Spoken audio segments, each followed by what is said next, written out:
हिमाचल सरकार का बजट फिर से हुआ फेल। गलत साबित हो गया सरकार का अनुमान। सीएम सुक्खू ने तोड़ा राजा वीरभद्र सिंह का रिकॉर्ड, क्योंकि जितने का वो बजट लाते थे उससे ज्यादा का अनुपूरक बजट सीएम सुक्खू ने पेश किया। वेंटिलेटर पर पहुंचा हिमाचल का खजाना, कमाई 500 रुपए की और खर्चा 2000 का। हिमाचल की राजनीति में प्रदेश सरकार का बजट अब सिर्फ आंकड़ों का दस्तावेज नहीं रह गया है, बल्कि ये सरकार की नीयत, नियोजन और नाकामी तीनों का आईना बन चुका है। और इस बार जो तस्वीर सामने आई है वो चौंकाने वाली भी है, शर्मनाक भी है और डराने वाली भी, क्योंकि जिस अनुपूरक बजट को आमतौर पर सरकारें एक सहायक दस्तावेज की तरह पेश करती हैं, हिमाचल में वही अनुपूरक बजट अब मुख्य बजट के बराबर खड़ा नजर आने लगा है। बल्कि इस बार तो स्थिति ऐसी हो गई है कि मुख्यमंत्री सुखविंदर सिंह सुक्खू ने जो अनुपूरक बजट सदन में रखा, उसने पुराने सारे रिकॉर्ड तोड़ दिए। 6 बार सीएम की कुर्सी संभालने वाले स्वर्गीय वीरभद्र सिंह ने जब अपने आखिरी कार्यकाल में आखिरी बजट पेश किया था, तो उस आम बजट का आकार 35,783 करोड़ रुपए था। यही नहीं, पहली बार सीएम बने जयराम ठाकुर ने वर्ष 2018 में जब अपने कार्यकाल का पहला आम बजट पेश किया था, तो वो 41,000 करोड़ से अधिक का था। अब चौंकने की बारी है, क्योंकि सीएम सुखविंदर सिंह सुक्खू ने अपने कार्यकाल के चौथे आम बजट से पहले जो अनुपूरक बजट पेश किया है, उसका आकार 40,462 करोड़ रुपए है। ये रिकॉर्ड आंकड़ा है। कुल मिलाकर कहा जा सकता है कि परिस्थितियां गहरे आर्थिक संकट की तरफ इशारा कर रही हैं। आप खुद सोचिए, जिस राज्य का मूल बजट करीब 58,000 करोड़ रुपए का हो, उसी राज्य को साल खत्म होने से पहले 40,462 करोड़ रुपए का अतिरिक्त अनुपूरक बजट भी लाना पड़े, तो इसका क्या मतलब निकलता है? इसका पहला मतलब यह है कि सरकार का बजट अनुमान बुरी तरह फेल हो गया। दूसरा मतलब यह है कि सरकार को अपनी ही वित्तीय स्थिति का सही अंदाजा नहीं था। और तीसरा, सबसे गंभीर मतलब यह है कि हिमाचल का खजाना अब सामान्य हालत में नहीं, बल्कि कृत्रिम सांसों पर चलता दिखाई दे रहा है। सीधी भाषा में कहें तो कमाई 500 रुपए की है और खर्चा 2000 रुपए का। और इस खर्च को चलाने के लिए सरकार कभी कर्ज ले रही है, कभी ओवरड्राफ्ट का सहारा ले रही है, तो कभी वेज एंड मींस एडवांस से ट्रेजरी को जिंदा रख रही है। पिछले साल भी हिमाचल में अनुपूरक बजट को लेकर सवाल उठे थे। तब 17,053 करोड़ रुपए का अनुपूरक बजट लाया गया था और उसमें से 10,137 करोड़ रुपए सिर्फ ट्रेजरी का कैश फ्लो बनाए रखने, कर्ज और ओवरड्राफ्ट की भरपाई में जा रहे थे। उस समय भी हमने कहा था कि ये खतरे की घंटी है, मगर इस साल तो घंटी नहीं, सीधा सायरन बज रहा है, क्योंकि इस बार अनुपूरक बजट 40,461 करोड़ रुपए तक पहुंच गया है, यानी पिछली बार के मुकाबले कई गुना ज्यादा। और इसमें से 26,194 करोड़ रुपए सिर्फ वेतन, पेंशन और ओवरड्राफ्ट जैसे मदों में चले गए। अब आप खुद बताइए, अगर अनुपूरक बजट का सबसे बड़ा हिस्सा विकास, उद्योग, रोजगार, निवेश या इंफ्रास्ट्रक्चर की नई छलांग पर नहीं, बल्कि वेतन, पेंशन और ट्रेजरी के ओवरड्राफ्ट को संभालने में खर्च हो रहा है, तो क्या इसे स्वस्थ अर्थव्यवस्था कहा जाएगा? ये वही स्थिति है जैसे किसी घर में कमाने वाले की आमदनी सीमित हो, मगर हर महीने घर चलाने के लिए उधार लेना पड़े।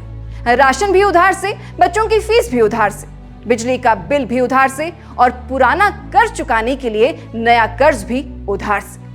हिमाचल की ट्रेजरी के साथ भी अभी कुछ ऐसा ही होता दिख रहा है। सरकारी खजाने में जितना पैसा आ रहा है, उससे कहीं ज्यादा तेजी से पैसा निकल रहा है।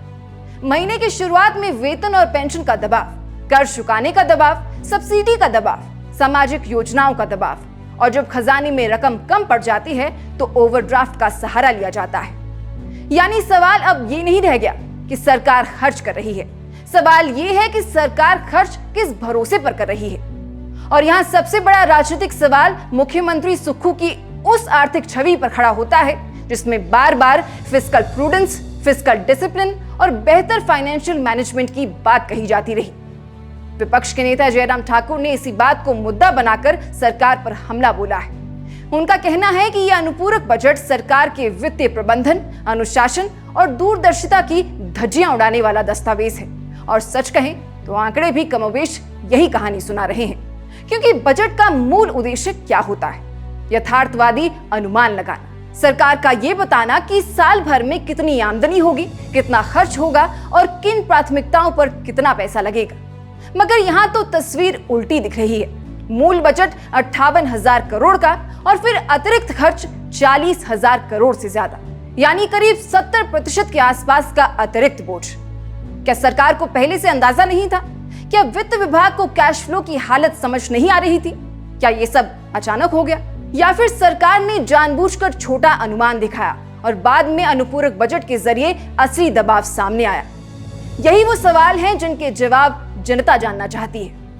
हैरानी की बात यह भी है कि इस भारी भरकम अनुपूरक बजट पर शुरुआत में सत्ता पक्ष और विपक्ष दोनों की तरफ से वैसी गंभीर चर्चा नहीं दिखाई दी जैसी होनी चाहिए थी। लेकिन जब आंकड़ों की परत खुली तो साफ हो गया कि मामला मामूली नहीं है। अब जरा इस बजट की बनावट भी देख लीजिए। राज्य योजनाओं के लिए 36,374 करोड़ से ज्यादा का प्रावधान, केंद्र प्रायोजित योजनाओं के लिए 4,087 करोड़ से ज्यादा। इनमें सबसे बड़ा हिस्सा 26,194 करोड़ से ज्यादा वेतन, पेंशन और ओवरड्राफ्ट का।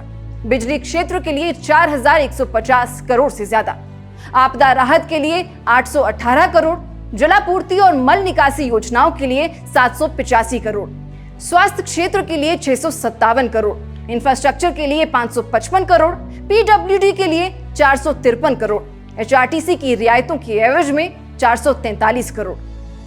वैसे तो ये आंकड़े सुनने में अच्छे लगते हैं, मगर असली सवाल वही है, पैसा आ कहां से रहा है?